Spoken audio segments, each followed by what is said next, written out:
मुझे बस गैलरी में जाना है। बेसिक पॉइंट्स हैं जो ध्यान में रखे जाते हैं। इमेज डल रही है, डेली बेस पे करोड़ों इमेजेस बस अपलोड हो रही हैं इंटरनेट पे।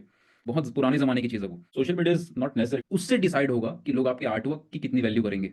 तो आप उन करोड़ों इमेज में से एक इमेज बन के रह जाएँगे। ये चीज़ दिमाग से निकाल देनी चाहिए कि that means you don't exist on this planet. This is the worst thing an artist can do. Personal branding होगी, तब जाके आप स्टैंड आउट करोगे। तो कैसे I'm good and so happy to see you here. Like the mentor which you was learning from social media, and today I'm conducting a podcast with you. Like something dream coming true. Even I'm not feeling that this is true for me, but this is nice experience for you. So, First of all, thank you so much. so welcome to art series which I'm conducting for artists those who are really struggling to develop skills. Like starting तो घर से ही होती है, right? घर वाले बोलते हैं कि आर्ट में कहाँ करियर बन सकता है, या फिर आर्ट में चैलेंजेस, आर्ट में कोई पैसा नहीं। पर देखने जाए तो हर एक चीज जो हमारे आजू बाजू सब आर्ट ही है। Even any product design if you see, that is art. Art के बिना कुछ है ही नहीं। Okay, so that is only this message that I want to spread to all the artist so that they can also start building their art career. जो ने क्या डरते हैं थोड़ा सा स्टेप अहेड करने के लिए कि अगर मैं फेल हो गई तो क्या होगा, अगर मैं कुछ कर नहीं पाई तो, आर्ट में अगर करियर नहीं हुआ तो, right? And mainly challenges, if you are girl then also the challenges is more than that कि अगर कैसे करेंगे then all the things. So this I hope all this will help for all the artists in all criteria. So kindly, that's why I have created the question accordingly. So let's get started and answer this. So okay. So first of all, how are you feeling that आज आप सबको inspire करने and also going to help them? First of all, thank you so much for having me. And yeah, I am very much excited for today's podcast. And I really want to express my thoughts and emotions कि art की field में ये सारी चीज़ें clear होनी बहुत ज़रूरी है। जब तक क्लैरिटी नहीं होगी, जब तक चीज़ें लोगों को पता नहीं होगी, तब तक उसके ऊपर काम करना ऑब्वियस ही बात है, पॉसिबल नहीं है। सो आई फील कि आर्ट इज़, ये चीज़ें बाकी फील्ड की तरह ही है कि जब तक लोगों को अवेयरनेस नहीं है तब तक उसके ऊपर लोग सोच नहीं पाएंगे।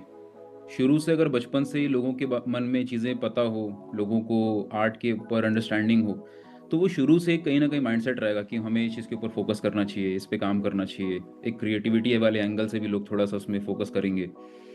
तो वो चीज़ शुरू से अगर बिल्ड हो रही है किसी बच्चे के अंदर, बचपन से वो चीज़ें अंदर हैं, तो आई बिलीव वो बहुत ज़रूरी है। अगर वो कल के डेट में किसी और फील्ड में भी, क्रिएटिव फील्ड में ग्रो करना चाहें या फिर स्पेसिफिकली एज एन आर्टिस्ट भी ग्रो करना चाहें, तो बचपन से वो चीज़ अगर डाली जाए तो बहुत अच्छा एक इम्पैक्ट पड़ेगा सोसाइटी में।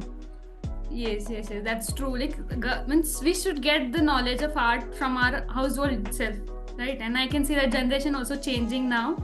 थोड़ा थोड़ा change हो रहा है, पर हो रहा है, right? So okay, so the first question for you it is that how do you first realize that art is for you? Was there any moment that changed your everything like that? No, first of all बचपन से art तो मैं फ़न के लिए कर रहा था।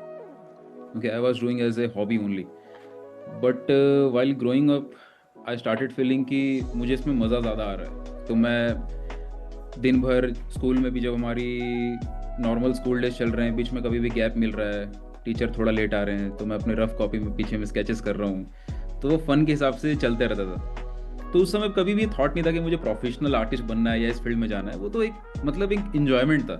तो कभी भी ऐसा प्रेशर, आजकल के बच्चे प्रेशर फील करते हैं कि यार पढ़ाई भी करनी है, पेंटिंग के लिए टाइम नहीं मिल रहा।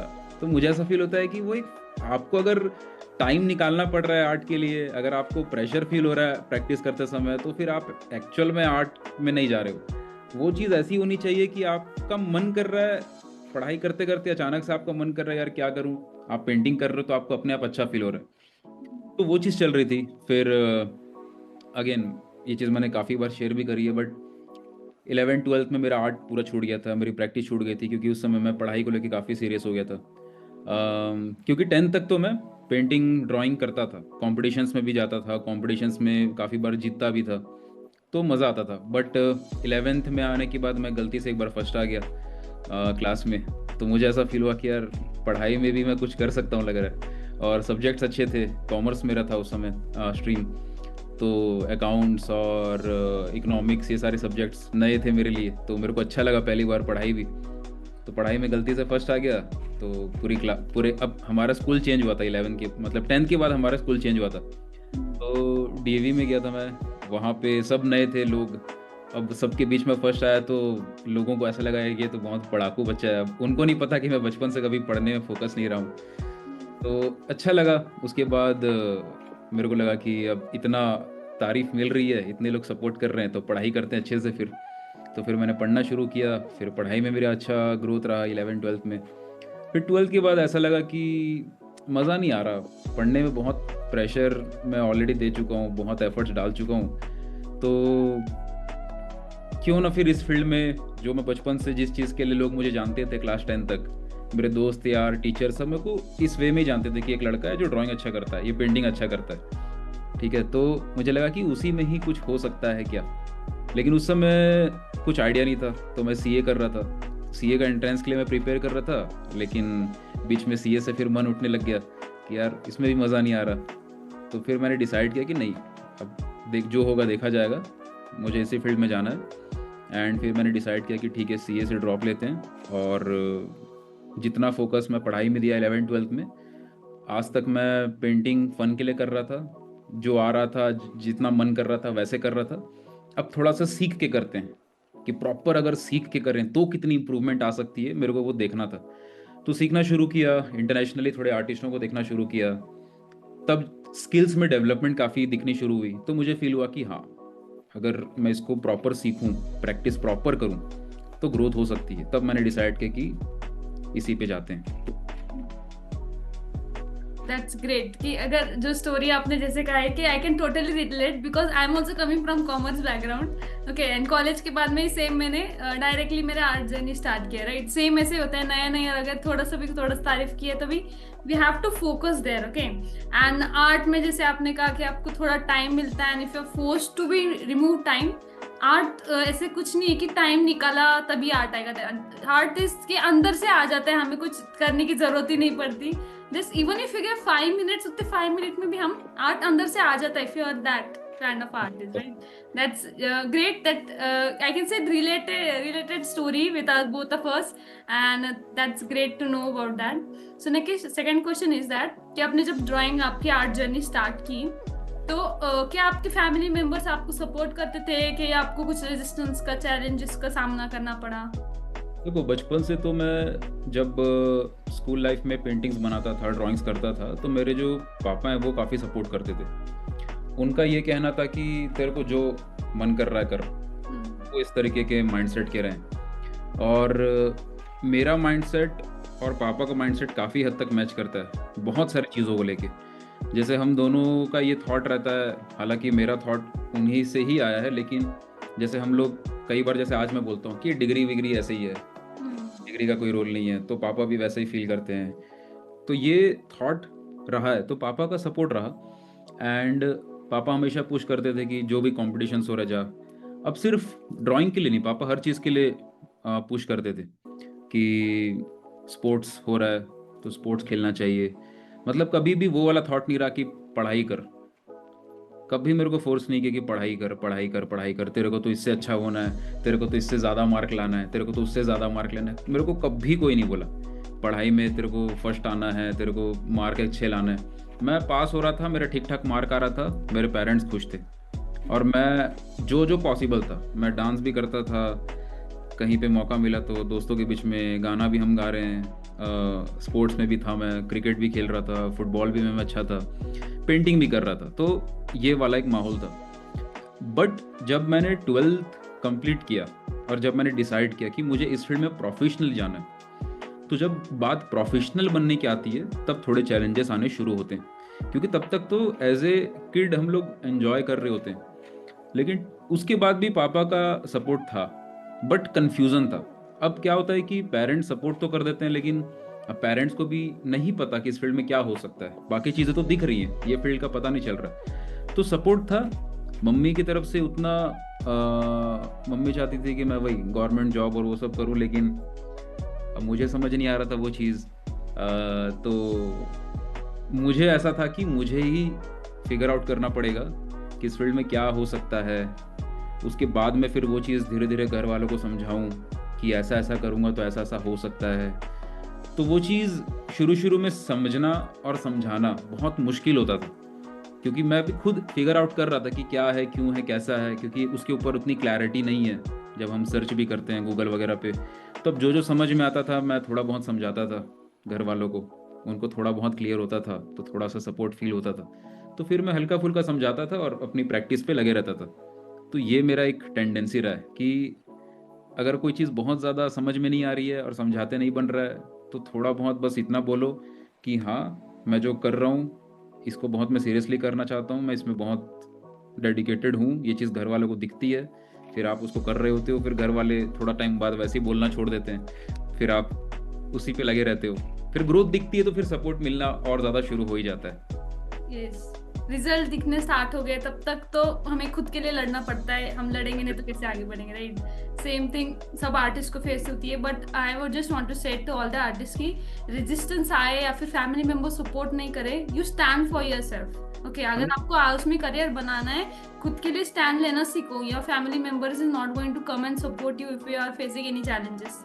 खुद के लिए स्टैंड लेना सीख लिया ना, then you are going to win any game, any challenges it is going to come in your life. Okay, person you have to take stand for yourself, because क्या होता है कि कई बार पेरेंट्स सपोर्ट कर देंगे, कई बार नहीं करेंगे। मेरे केस में जो बाकी रिलेटिव्स थे वो बहुत ताने देते थे, तो अब उस समय स्टैंड लेना और उसके ऊपर बोलना कि नहीं अब मैंने डिसाइड कर लिया इस चीज़ को करना है तो करना है, वो वाला फीलिंग रहना ज़रूरी है। Support your self, stand for self and believe करो खुद में कि मैं कर रही हूँ या कर रहा हूँ उसमें मैं कामयाब होकर दिखाऊंगा या दिखाऊंगा। Because now you can see this in this generation, you have lot more opportunity in art career. 100%। Result देखना स्टार्ट कर दिया, you have so many people to guide you so that you can fast track your growth. जो sir ने इतने साल और से मेहनत करके इतना फाइंड आउट किया खुद से, now you don't have to find out all the things, you don't have to figure out, it is already there in front of you, you just have to take the right step. Okay, so third question for you is that have you ever showcased your artwork in art galleries or exhibition? Okay, what was the experience like, feel? In 2016 से 2017 was the first year जब मैंने पहले painting अपनी exhibit की थी। 16 में तो मैं वर्क करना मैंने प्रॉपर शुरू किया था, सीखना और उसके ऊपर काम करना। फिर मैंने ड्राइंग के फंडामेंटल्स वगैरह पे पहले काफ़ी महीनों तक काम किया। फिर ऑयल्स के ऊपर मेरा बहुत पैशन था कि ऑयल पेंटिंग पे मैं काम करूं। बीच में मैंने बाकी मीडियम पे भी काम किया, एक्रेलिक्स पे, वाटर कलर पहले, क्योंकि हमारे जो सर थे वो वाटर कलर के ऊपर बहुत फोर्स करते थे कि वाटर कलर बहुत स्ट्रॉन्ग मीडियम ज़रूरी है, तो मैंने वाटर कलर पे काफ़ी पेंटिंग्स बनाई, एक्रेलिक्स पे काफ़ी काम किया। उसके बाद अल्टीमेटली मेरा गोल था ऑयल पे काम करने का। तो जब मैंने ऑयल पे काम करना शुरू किया तब मैंने 2 पेंटिंग्स बनाई जो मैंने दिल्ली में एक एग्जीबिशन था वहाँ पे सबमिट करी थी और वहाँ पे वो पेंटिंग लगी थी। तो एक पेंटिंग थी, एक लेडी थी एक हॉर्स के साथ खड़ी है। तो मैं बहुत ज़्यादा इंस्पायर्ड था जो वेस्ट की पेंटिंग्स हैं जहाँ पे आर्टिस्ट बहुत ज़्यादा ट्रेडिशनल वे में ऑयल पेंटिंग पे काम करते हैं, लेयर बाय लेयर काम करते हैं, ग्लेजिंग वगैरह की टेक्निक्स यूज़ करते हैं प्रॉपर, जहाँ पे गोल्डन फ्रेम्स इस्तेमाल होते हैं, ओल्ड मास्टर टाइप का जो फीलिंग रहता है। तो मैं उससे बहुत इंस्पायर्ड था। तो वो एक पेंटिंग थी, प्लस एक मोनालिसा का मैंने वो बनाया था कॉपी, मास्टर कॉपी, तो वो मैंने किया था। तो वो 2 लेके गया था मैं, एंड बहुत अच्छा रिस्पॉन्स मिला था मेरे को, मेरा बहुत अच्छा एक्सपीरियंस रहा था वो। क्योंकि उस समय मैं कितने साल का हूँ, 2017-18 17 या 18 की उम्र होगी मेरी आसपास। तो उस एग्जीबिशन में मैं बहुत छोटा था, बहुत अच्छे अच्छे सीनियर आर्टिस्ट आ रखे थे, 40+, 50+। तो बहुत एक अच्छा सपोर्ट मिला सारे आर्टिस्ट से कि उन्होंने मेरे आर्टवर्क को बहुत अप्रिशिएट किया कि इस एज में ये वर्क कर रहा है, ओल्ड मास्टर टाइप का वर्क्स कर रहा है। राम सुतार सर वहाँ पे आए थे जिन्होंने स्टैचू ऑफ यूनिटी को डिज़ाइन किया है। तो उन्होंने मुझे एक बात भी बोली कि आजकल बहुत सारे आर्टिस्ट जिस तरीके की पेंटिंग सेल हो रही होती है कि हमने न्यूज़ में देख लिया कि यार ये एब्स्ट्रैक्ट आर्ट इतने में सेल हो रहा है, तो कई बार लोग उससे अफेक्ट हो जाते हैं कि हम इसको क्यों करें, वैसे करना शुरू कर देते हैं। तो उस समय राम सुतार सर ने बहुत ही अच्छे से मुझे चीज़ बोली थी कि तेरा काम इस चीज़ में है, बहुत अच्छा काम है, ट्रेडिशनल काम है, इसी पे फोकस करना, अच्छा कर रहे हो बहुत, ऐसे करके प्रॉपर उन्होंने बताया। तो मुझे अच्छा लगा कि हाँ ये एक एडवाइस है जो बहुत अच्छी, और एक्सपीरियंस काफ़ी अच्छा लगा। बहुत लोगों से जान पहचान हुई। एक मेरा एक बहुत अच्छा दोस्त बन गया वहाँ पे, जो अभी तक मेरा उसके साथ बहुत अच्छी दोस्ती है। सो वो भी अपनी पेंटिंग्स वगैरह लगाता है अभी भी, एनिमेशन की इंडस्ट्री में वो। तो एक्सपीरियंस बहुत अच्छा था वो। उसके बाद काफ़ी सारे और भी एग्जीबिशंस मैंने लगाए, 2-3 शोज़ मैंने और किए। उसके बाद फिर मेरा मन भर गया, मैंने बोला कि हाँ, इसका एक्सपीरियंस हो चुका, अब मैं आगे दूसरी चीज़ों पे काम करता हूँ। यस, बिकॉज फर्स्ट टाइम अलग ही फील होता है कि मैंने लगाया, क्या रिस्पॉन्स होगा, क्या लोग सपोर्ट करेंगे, क्या मैं ठीक कर रहा हूँ, गलत कर रहा हूँ। So everything it is totally different, I can say, कि जहाँ पे बस पेट में बटरफ्लाईज आते हैं कि क्या हो रहा है क्या नहीं, कुछ पता नहीं होता। और ना बहुत कुछ समझ में आता है, क्योंकि जब मैं पेंटिंग लेके गया, तो पेंटिंग लेके कैसे जाएं इतना दूर सेफ्टी के साथ, वो लगाएंगे कैसे, वो देखना कि लोग उसको गैलरी में हैंगिंग जब होती है पेंटिंग्स की तो वो कैसे होती है, कोई वॉल जब मिलता है किसी आर्टिस्ट को तो क्या सोच के वो वॉल दिया जाता है, मैं सब चीज़ ऑब्जर्व कर रहा था। और बहुत सारी चीज़ें मुझे धीरे धीरे समझ में आई कि यही वाला वॉल क्यों मिला किसी आर्टिस्ट को, क्यों हम गैलरी में एंटर कर रहे हैं तो ये वाली पेंटिंग सबको पहले दिखनी चाहिए, ऐसा क्यों होता है। सारी चीज़ें, कि छोटी पेंटिंग्स लगाएं कि बड़ी पेंटिंग्स लगाएं, वो सब समझ आना शुरू हुआ।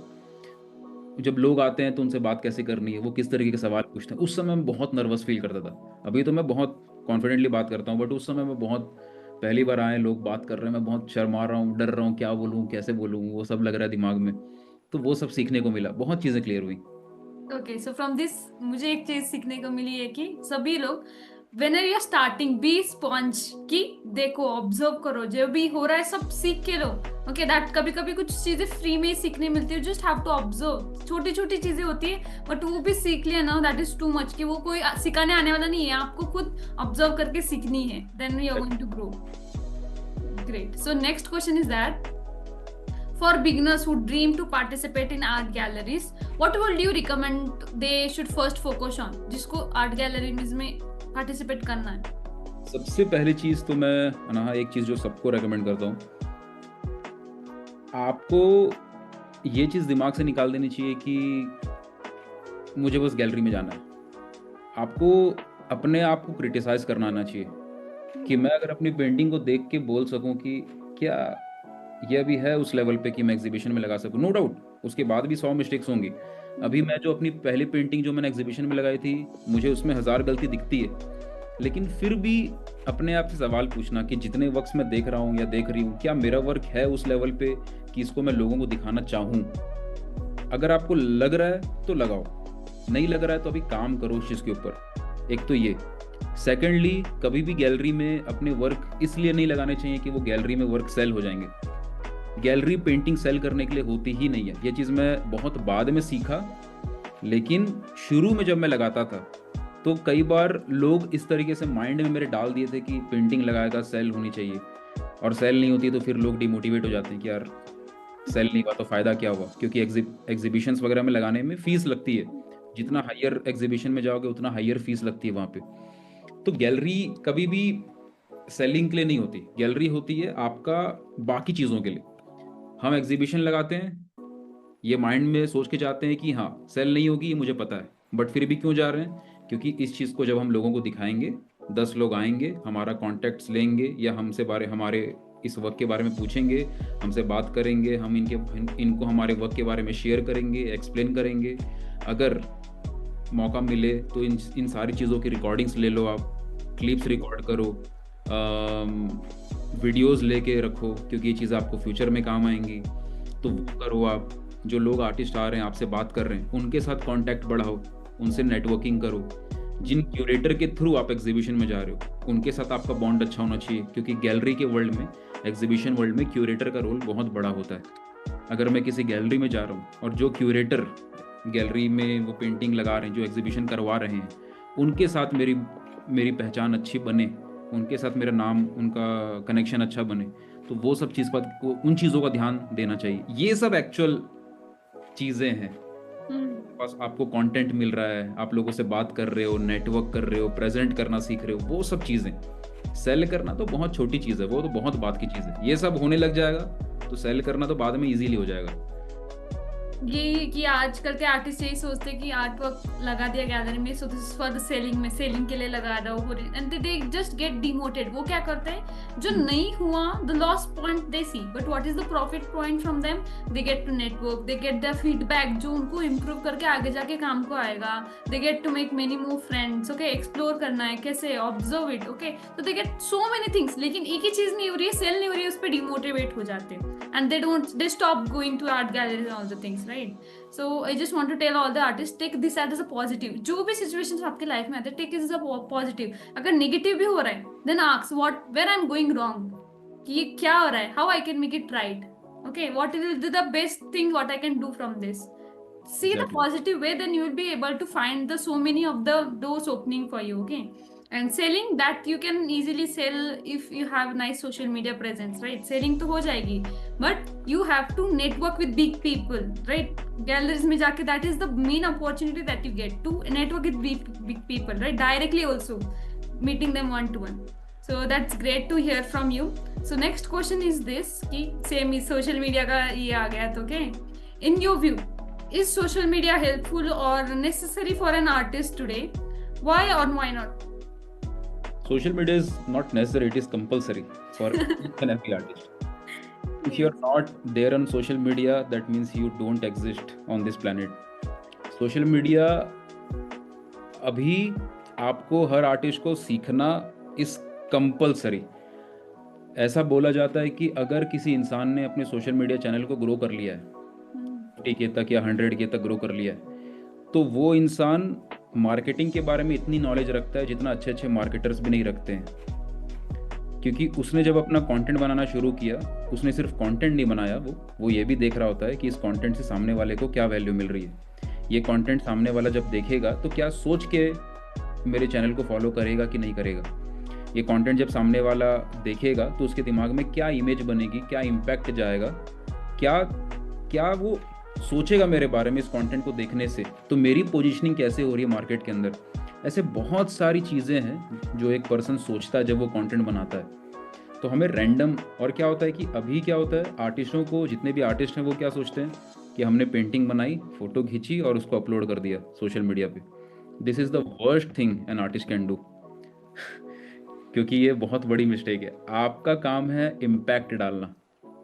अगर आप एज एन आर्टिस्ट कुछ इम्पैक्ट क्रिएट नहीं कर रहे हैं सोसाइटी में, तो आप उन करोड़ों इमेज में से एक इमेज बन के रह जाएंगे जो बस है, जिनको लोग जानते भी नहीं हैं। इमेज डल रही है डेली बेस पे, करोड़ों इमेजेस बस अपलोड हो रही हैं इंटरनेट पे, बट आप कैसे स्टैंड आउट करोगे?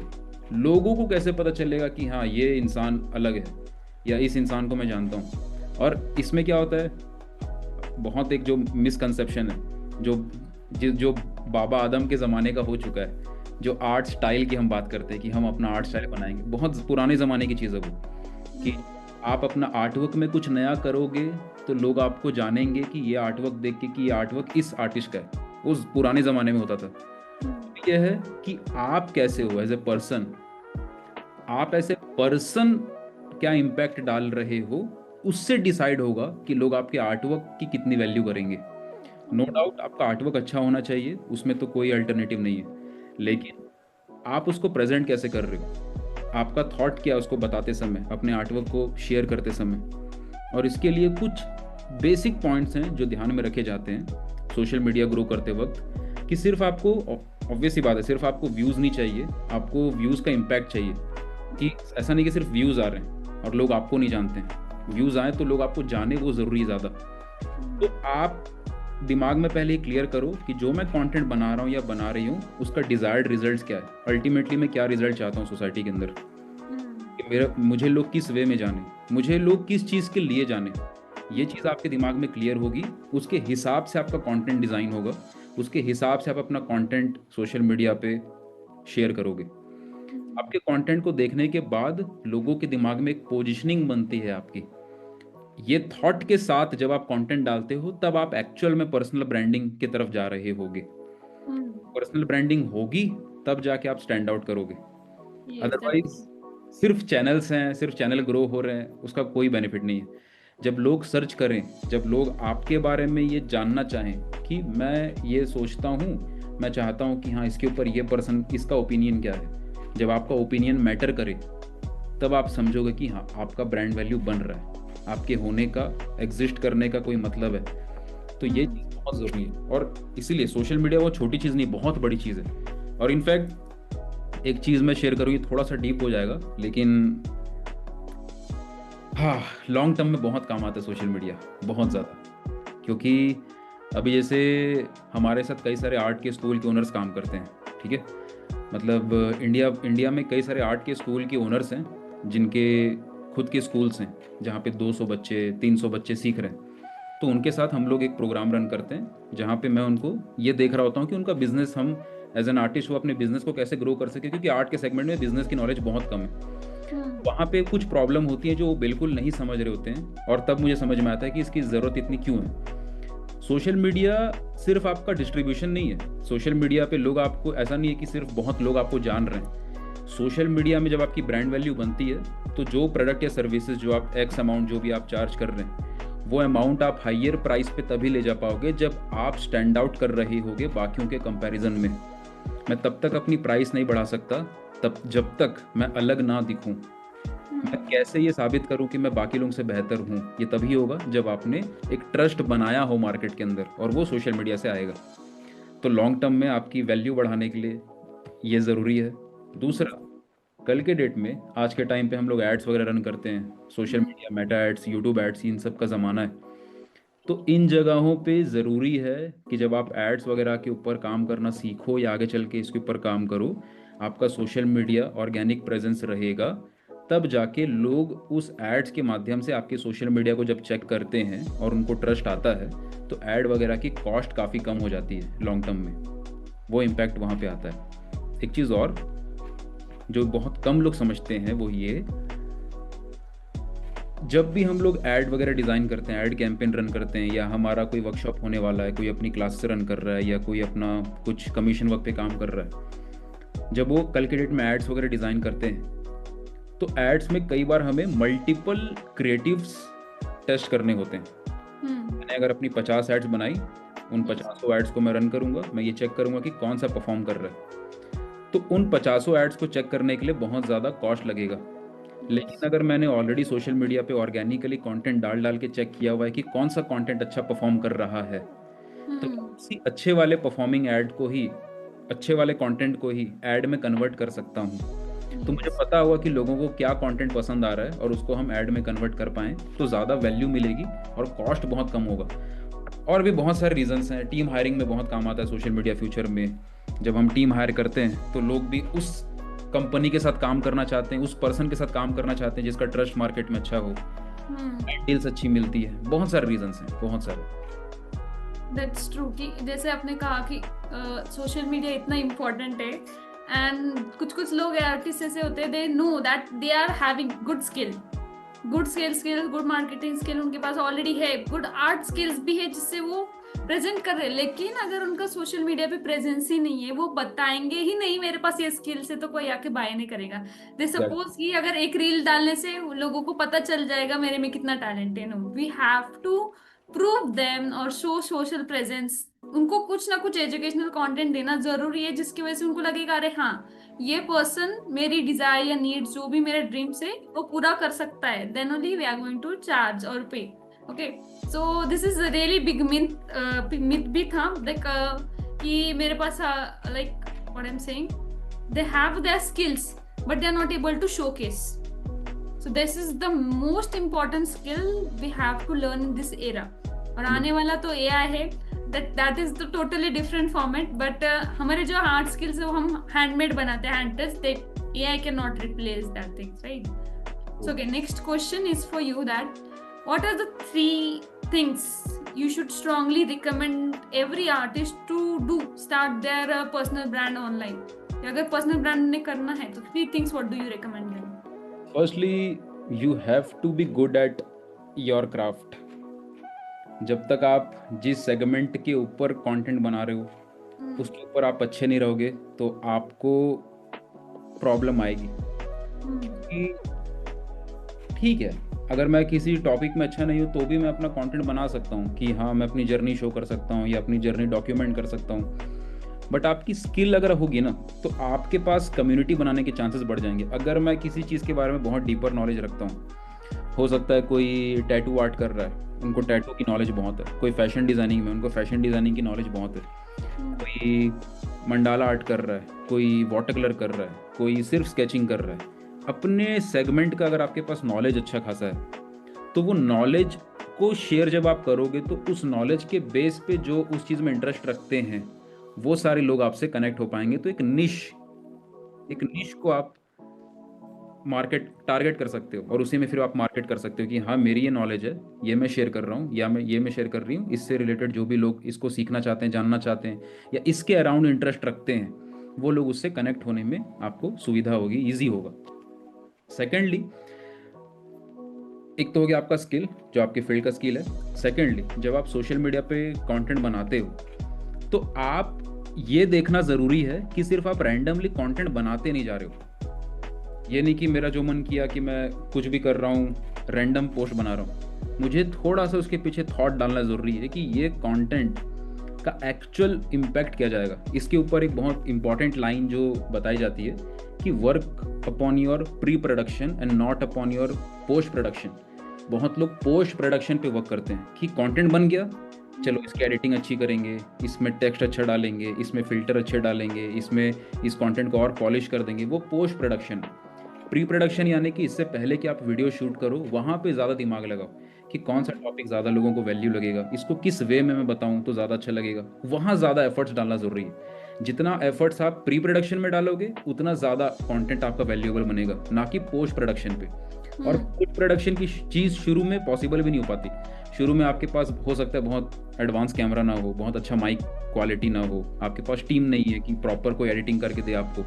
शुरू में अकेले आप काम कर रहे हो, बहुत लिमिटेड रिसोर्सेस हैं, टाइम लिमिटेड है, तो आप दिमाग लगाओ कि आपका कंटेंट के अंदर जो एक्चुअल कंटेंट है उसकी वैल्यू ज़्यादा हो। तो एक तो ये चीज़ कि आपको प्री प्रोडक्शन पे वर्क करना है। और तीसरी चीज़ है consistency. You have to be consistent. अगर आपने दिन रात मेहनत करके एक चीज़ डाल दी और फिर आप भूल गए तो उसका कोई फ़ायदा नहीं है। You have to maintain your consistency कि लोग आपको बार बार देखेंगे, आपको बार बार जानेंगे, बार बार रिकॉल वैल्यू आएगा, तब जाके आप उनको याद रह पाओगे, तब जाके लोग आपको ध्यान रख मतलब उनके माइंड में आप रहोगे कि हाँ एक इंसान है जो इस टॉपिक के बारे में इतना बोलता है या शेयर करता है, इस पर काम करता है। तो वो बहुत ज़रूरी है। तो ये तीन मेन, हालांकि और भी चीज़ें हैं बट ये तीन बहुत इंपॉर्टेंट चीज़ें हैं। That's true, consistency is important. लोग ये करते एक रील बना दिया, अभी मैं वायरल हो जाऊंगा या हो जाऊंगी एक रील से, it is not like that. Okay, कोई मतलब नहीं हैव टू होता। Show up every day. क्योंकि अगर बार बार आप लोगों देखोगे तो लोगों को पता चलेगा, अरे हाँ ये इस चीज पे काम करती है या फिर ये चीज सिखाती है। Okay, if you are teaching any educational content then only they are going to follow you, watch your videos. Okay, so you have to be consistent post daily so that you can grow up. Starting में कुछ नहीं होगा but give it a time, be patient, give it a time, it will happen. Okay, next question for you is that for artists who want to start teaching, अभी learn कर दिया, बोलो कि मैंने अभी सीख लिया, now I want to start teaching whether online or offline, what is your advice to give start confidently? Firstly, सबको ये चीज़ दिमाग में रखनी होगी कि लर्निंग तो कंटिन्यूसली आपको करते रहनी है। ऐसा नहीं होगा कि मैंने ये चीज़ पढ़ ली अब मैं पढ़ाऊँगा। ये चीज़ मैं बहुत बार शेयर करता हूँ कि ये थॉट कभी मत रखना कि मैंने इतना पढ़ लिया अब मैं इसको पढ़ाऊँगा। आप पढ़ते जाओगे और पढ़ाते जाओगे साथ में। कि आपने सिखाना शुरू किया, आपको लगा ये चीज़ थोड़ा और बेटर मैं अपने अंदर ला सकता हूँ, फिर आपने साथ में भी उसको टू एंड फ्रो मोशन की तरफ वो चलता रहेगा। नाउ जब आप टीचिंग देना शुरू करते हो तो सबसे पहली चीज़ तो आपको ये समझना होगा कि आप टीचिंग देने के लिए टीचिंग दो। आप ये मत दिमाग लगाओ कि, क्योंकि शुरू में क्या होता है ना, बहुत लोग बहुत सारी चीज़ों के बारे में सोचते हैं। परफेक्ट प्राइसिंग क्या रखूँ मैं, कहाँ पे सिखाना शुरू करूँ मैं, क्या करिकुलम सेटअप करूँ मैं, पहले क्या सिखाऊँ, दूसरे उसके बाद क्या सिखाऊँ, 100 चीज़ें लोग सोचते हैं। उन 100 चीज़ों के चक्कर में कभी काम शुरू ही नहीं होता। आप एक पर्सन है, उसको बताना शुरू करो, एक टॉपिक है उसको समझाना शुरू करो, और उस प्रोसेस में ये ध्यान दो कि क्या जो आप बता रहे हो वो सामने वाले को बहुत इजीली समझ में आ रहा है कि नहीं आ रहा है। टीचिंग का सबसे बेसिक मीनिंग है कि आप सामने वाले को हेल्प कर सको ग्रो करने में। फर्क नहीं पड़ता आप कितने एक्सपर्ट हो, फर्क सिर्फ इस बात से पड़ता है कि सामने वाले को आप इम्प्रूव करवा पाए कि नहीं करवा पाए। मैं That's बेस्ट आर्टिस्ट हूं या नहीं हूं उससे कोई फर्क नहीं पड़ता। अगर मैं सामने वाले को ग्रो नहीं करवा पा रहा हूँ और मैं दुनिया का बेस्ट आर्टिस्ट हूँ तो मेरी कोई वैल्यू नहीं है। मैं ओके आर्टिस्ट हूँ, लेकिन मैं सामने वाले को हेल्प कर सकता हूँ बहुत आगे बढ़ने में, उनको रिजल्ट दे पा रहा हूँ, तो मैं उनकी नज़र में दुनिया का बेस्ट हूँ। तो ये चीज़ सबसे कोर चीज़ है। आपका टीचिंग में काम है इतना कि आप देखो कि जो भी टॉपिक आप समझा रहे हो या शेयर कर रहे हो, सामने वाले को वो चीज़ क्लियर हो। अगर लग रहा है कि नहीं क्लियर हो रहा है तो इस चीज़ को आप अपने ऊपर लो कि मेरी गलती है, और उसको ठीक करो और अच्छे एग्जाम्पल्स ऐड करो और उसको सिंप्लीफाई करो। बच्चे को सिखा रहे हो तो और उसको प्यार से और सिंपल वे में, फन वे में, स्टोरी टेलिंग के तरीके से करो ताकि सामने वाले को वो चीज़ क्लियर हो। ये चीज़ अगर आप अचीव कर लोगे तो फिर स्टूडेंट्स को बढ़ाना और वो सारी चीज़ें तो उसकी बात की चीज़ है। ये जो आपका बीच में जो आपके कनेक्शन बन रहा है बच्चे और आपके स्टूडेंट और आपके बीच में, वो बहुत ज़रूरी है कि उनको लगना चाहिए कि हाँ, अगर इन्होंने सिखा दिया तो मैं कभी भूल नहीं सकता या भूल नहीं सकती, मुझे क्लियर हो चुका है सब कुछ। वो बहुत ज़रूरी है। That's like artist thing, जो आप आर्टिस्ट हो, drawing creation, that is a complete different thing, and teaching जो आप दूसरों को सिखा रहे हो, that is overall complete thing. Okay, both are different skill I can say. कि आप नहीं बोल सकते कि मैं आर्टिस्ट, बहुत अच्छा आर्टिस्ट और मैं बहुत अच्छा टीचर भी हूँ। It's the skill that you need to learn, observe, आप जो तरीके से सिखा रहे हो, is your example relating to them. देख, कुछ छोटे बच्चों को अलग एग्जाम्पल रिलेट होगा, बड़े बच्चों को अलग एग्जाम्पल रिलेट होगा। So you have to just develop your skill. देखो क्या उनको सिखा पा रहे हो, क्या उन्हें समझ में आ रहा है, क्या नहीं समझ में आ रहा, ask them what you have not understand, improve so that you can also start teaching others. So directly don't go and jump like this, just start with small one students, take one step at a time and grow. Okay, so that's great. Next thing is that, is teaching art actually profitable in day-to-day world, or how can an artist build a strong foundation in this space? 100% it is very much profitable. In fact in today's era, जब हमारा educational environment है, लोग सीखना चाहते हैं, this is the best time when most of the people want to learn something. कोई art सीख रहा है, कोई कुछ और सीख रहा है, स्विमिंग, डांसिंग, कुकिंग, अलग अलग हर चीज़ कोई ना कोई सीखना चाहता है। इस सिचुएशन में जो पर्सन जिसकी टीचिंग स्किल्स अच्छी है उसको बहुत ज़्यादा बेनिफिट तो मिलता ही मिलता है, क्योंकि एज एन आर्टिस्ट आपका जब टीचिंग स्किल्स अच्छा होता है, जब आप अपनी वैल्यू को शेयर कर पाते हो, अपनी नॉलेज को शेयर कर पाते हो, तो बहुत सारे ऐसे लोग हैं जो आर्ट में इंटरेस्ट रखते थे कभी ना कभी, उनको एक अपॉर्चुनिटी मिलती कि हाँ, हमारा ये इंटरेस्ट पहले था, हमें ये अपॉर्चुनिटी पहले नहीं मिली, अब इतने अच्छे टीचर हमारे सामने हैं, या जो सिखाने वाला पर्सन है वो इतना अच्छा सिखा रहा है, तो हम इनसे सीख सकते हैं। तो इससे एज एन आर्टिस्ट आप अगर टीचिंग अच्छी है, आपकी नॉलेज अच्छी है, स्ट्रांग है, तो आपका तो प्रॉफिटेबल आप रहते ही रहते हो, आप सोसाइटी में एक तरीके से बहुत पॉजिटिव इम्पैक्ट भी डाल रहे हैं, आप डिमांड इंक्रीज कर रहे हैं आर्ट की फील्ड की, जो कि ओवरऑल बहुत ज़रूरी है। तो वो बहुत एक इम्पॉर्टेंट फैक्टर है आज के टाइम पे specially.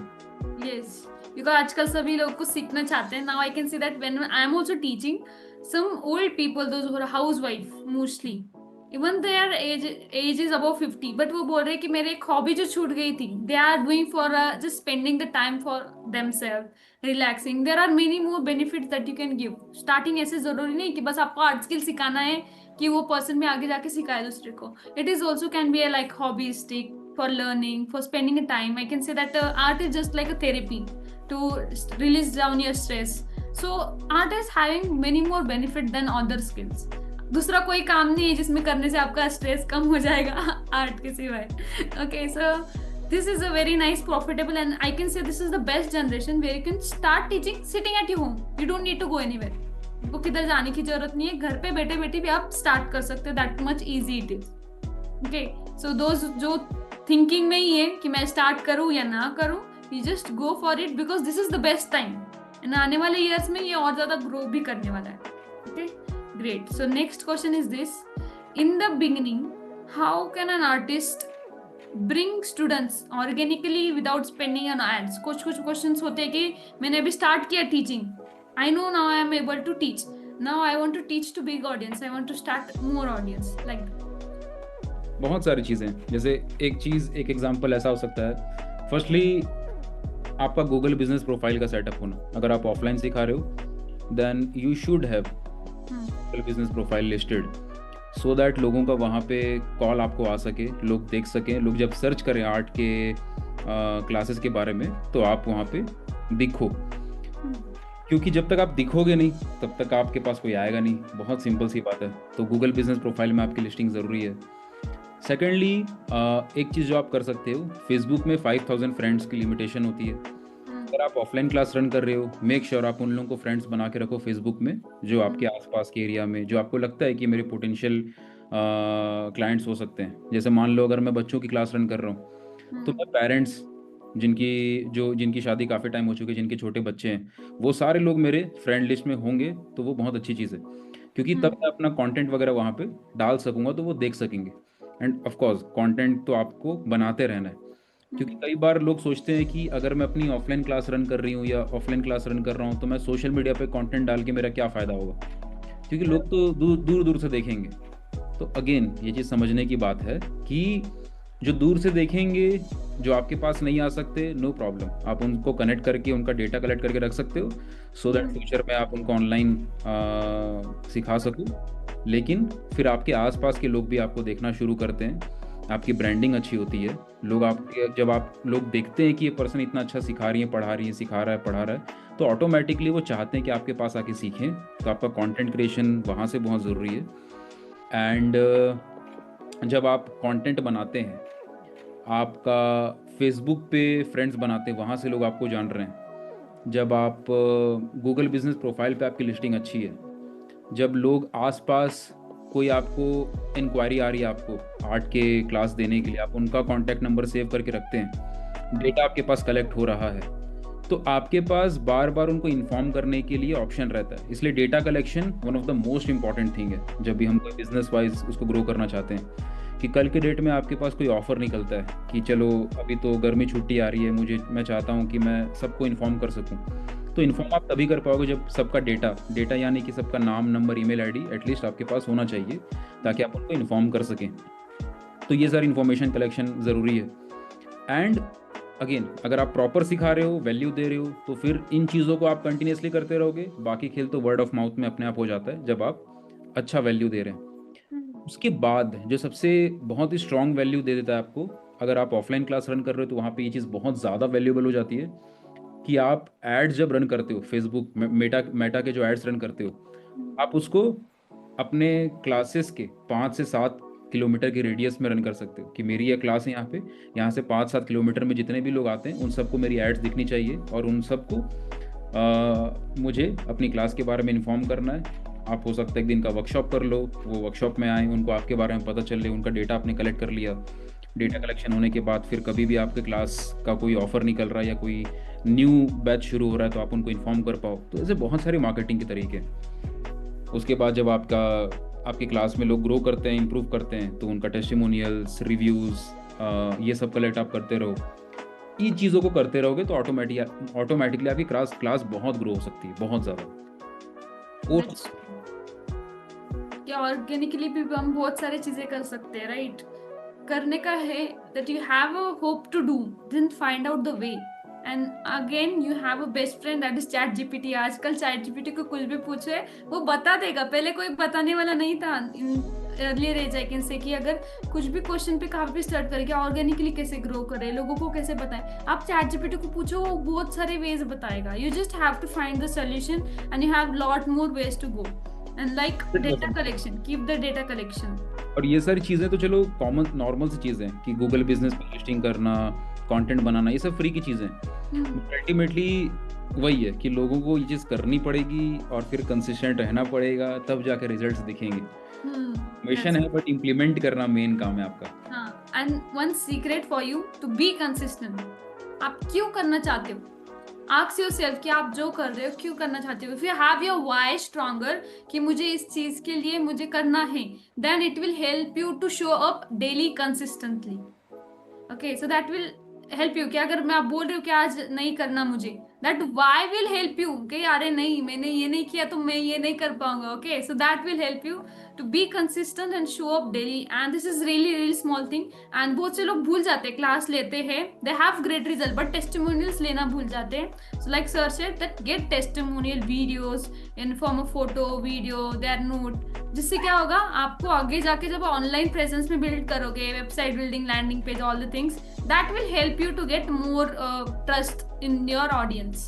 Okay, so next question for you is this: what is this different stream of income as an artist can explore to become financially independent?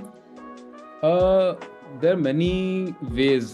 Firstly, teaching is one of the most prominent ways, क्योंकि teaching आप बहुत easily शुरू कर सकते हो, बहुत ज़्यादा complicated चीज़ें नहीं है इसमें.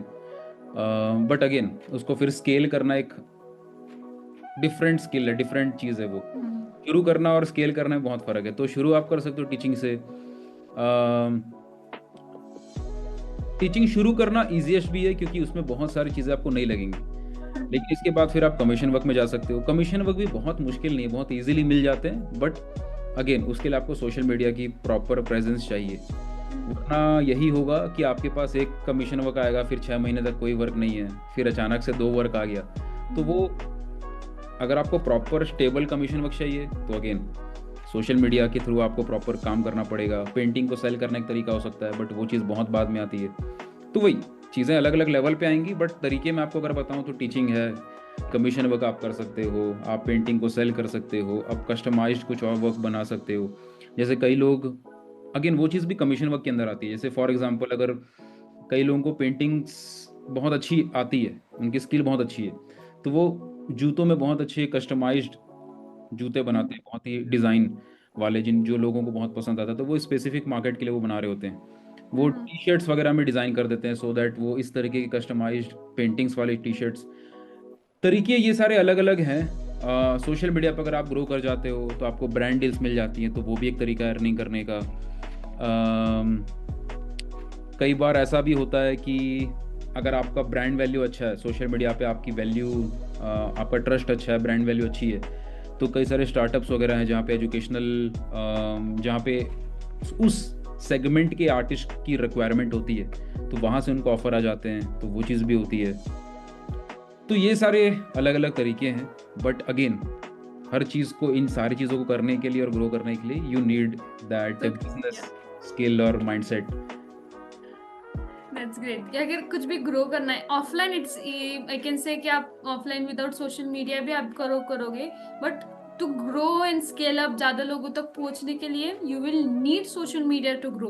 Then only you will able to spread your knowledge and start different streams of income. I can say कि आर्ट में बहुत सारे स्ट्रीम इनकम है, एज सर मेंशन. लाइक उसमें आपको थोड़ा सा एंटरप्रेन्योरियल माइंडसेट चाहिए एज एन, अगर आपको अर्निंग करना है तो. जैसे कई लोग चीज़ों को कंबाइन करके भी अलग अलग चीज़ें बना रहे हैं. जैसे फॉर एग्जांपल किसी को मान लो ट्रैकिंग पसंद है, ओके, वो लोग आर्ट में, वो लोग ऐसा नहीं कि उनको आर्ट की फील्ड में जाना है, उनको ट्रैकिंग करना पसंद है, लेकिन पेंटिंग करने में भी उनको अच्छा लगता है. तो अपन ये कर सकते हैं कि कुछ ऐसा प्रोग्राम बनाए कि लोग ट्रैकिंग करने आए मेरे साथ, और ट्रैकिंग करते करते हम बीच में पेंटिंग्स बनाएं, वर्कशॉप्स ऐसा करें वहाँ पे. तो ये एक तरीके का एक बिजनेस मॉडल बन सकता है कि हम इतने बैचेस रन करते हैं, इतने वर्कशॉप्स वहाँ पे ऑर्गेनाइज कराते हैं. कई लोगों को कुछ और वे में हम कंबाइन कर सकते हैं कि हमारा ये इंटरेस्ट है और ये इंटरेस्ट को हम कंबाइन कर रहे हैं, जिसमें पेंटिंग को हम इस वे में सामने वाले को शेयर करेंगे. तो बहुत सारी चीज़ें हो सकती हैं. यू जस्ट नीड एक एंटरप्रेन्योरियल माइंडसेट चाहिए, जहाँ पे आप अलग अलग बिजनेस आइडियाज़ को सोच सको कि ये डिमांड है, इसमें हम ऐसा कुछ क्रिएट करें तो लोगों को हम ये एक्सपीरियंस दे सकते हैं.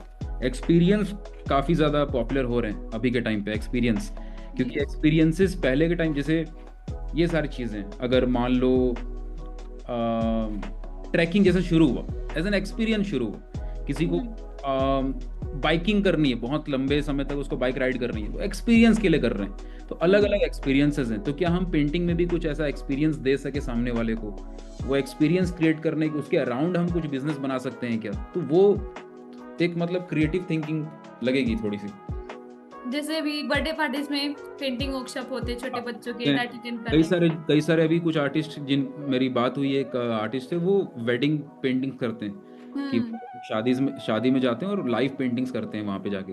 तो वो एक बहुत अच्छा सेगमेंट है, वो चीज़ बहुत अच्छी लगी, बहुत क्रिएटिव में। अब उसका डिमांड वो क्रिएट कैसे कर रहे हैं, उस चीज़ के ऊपर प्रॉपर क्लिप्स बना रहे हैं, कंटेंट बना रहे हैं, सोशल मीडिया ग्रो कर रहे हैं अपना, लोगों को अच्छा लग रहा है कि हाँ ये चीज़ भी हो सकती है, मज़ा आ रहा है, ये चीज़ देख के अच्छा लगा, लोग उनको हायर कर रहे हैं। तो वही एक बिजनेस माइंडसेट चाहिए उसके लिए कि आप किस सेगमेंट। मार्केटिंग भी हो जाती है, उधर लोग आते हैं, देखते हैं, अरे ड्राइंग अच्छा कर रहे हैं, हमारे वेडिंग में भी बुलाएंगे, अभी ये है, हम उसको रेकमेंड करेंगे, राइट? तो मार्केटिंग भी इजीली हो जाती है. You don't have to put any effort in there, right? You connect with more people, get. And painting, that is at again one more idea. Soda और समथिंग से हम पानी में मिला के अगर ड्राइंग पेपर कर दें, and then we have put haldi and sanitizer together. That is another kind of idea where we can apply in mehndi, non mehndi, हल्दी में अप्लाई कर सकते हैं, राइट? जहाँ पे हल्दी का यूज होता है. So that can be different creative ideas which you can put in a day to day life जो साइक्लिकली चल रही है, and just add your art का थोड़ा सा तड़का in that, then you can grow exponentially. True. Yes, that's great. So this is all the questions from my side. And last question कि अगर एक advice देनी है जो पूरा stuck है, सोच रहा है मैं करूँ या ना करूँ, like really struggling. So what would you want to say to that artist?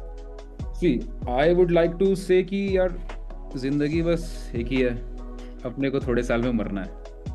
Okay. जितना आप सोचोगे उतना आपकी लाइफ ही बस निकलते रहेगी. हम लोग क्या होता है कि टेंशन बहुत लेते हैं कि कर पाएंगे कि नहीं कर पाएंगे. आप अगर ऑल इन जाओ कि मेरा ये स्किल है, मेरी ये नॉलेज है, मैं इस चीज़ में अच्छा हूँ या अच्छी हूँ, और उसमें आप प्रॉपर ऑल इन जाओ, अगर आप उसमें प्रॉपर घुस जाते हो और उसमें ग्रो कर लेते हो, तो आपके पास एनफ अपॉर्चुनिटीज़ है आज की डेट में कि उसके अराउंड आप कुछ क्रिएट कर सको अर्निंग कर पाने के लिए. पैसे कमा पाने की काबिलियत वो चीज़ आप डेवलप कर लोगे उसके अराउंड. हर चीज़ में अर्निंग हो सकती है, दुनिया में हर चीज़ में अर्निंग है, आप उसके अराउंड वो बना लोगे. बट आपको अंदर वो पागलपन होना चाहिए कि मैं उस फील्ड में उतना अंदर घुस जाऊं पहले, क्योंकि जब तक आप ऊपर से सोचते रहोगे ना, तो आप ऊपर से सोचते रहोगे, फिर ना तो आप इधर के रहोगे ना उधर के रहोगे. घुसना है तो फिर प्रॉपर घुसो, बिना इस चीज़ की चिंता किए कि क्या होगा कैसे होगा, वो सब फिगर आउट हो जाता है आगे चल के. तो ये चीज़ एक बहुत जरूरी है. That's completely true कि आपको घुस जाना चाहिए, एंड जो आप कर रहे हो डू एज ना, ऐसे नहीं करो कि मुझे करना ही है, I have to do it. Do it like I love to do that work. जब आप करोगे तो आप इंटरेस्ट लोगे, अरे ये ऐसे होता है वैसे होता है, you will be love to do. अगर दिन रात काम करने बोला कोई भी, तभी भी आप उस फील्ड में काम कर सकते हो. Do in that level of intention. That's true, and it was really nice connecting with you and having a conversations with you, like fully like a big brother. I can feel like a big brother guiding me and all of them to have these conversations. So thank you so much for giving your valuable time reviewing and for all of us. लेकिन मैं चाहती हूँ sir ने इतना time निकाल के इनको इतने सारे सीक्रेट्स बता दिए आपको, बस अभी आप सुन के बैठ मत जाना, बस नोट्स निकाल के. You have to take action. Go ahead, take action. If you have take action, go and mention sir on your story that कि sir आपका पॉडकास्ट सुन के मैंने आज ये एक्शन लिया and this is really working. Okay, so don't forget to tag sir if you're taking action and seeing all of yours action towards your artist journey.